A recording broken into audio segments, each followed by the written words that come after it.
আমার এই ছোট্ট মাটির বাড়িটি যেন এক টুকরো শৈশব।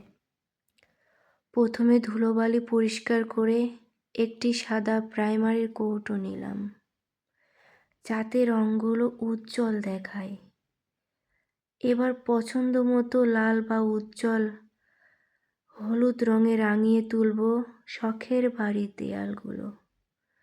শখের বাড়ির জানালা দরজায় ব্রাশ দিয়ে সাদা রঙের বর্ডার করে সাধারণ মাটির শখের বাড়িটাকে অসাধারণ শিল্পের একটি রূপ দিলাম।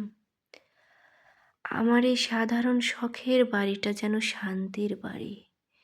এটা তৈরি করে অনেকটাই শান্তি লাগছে, অনেকটাই ভালো লাগছে। ভালো লাগছে ভাবতে যে নিজের একটা শখের বাড়ি আছে।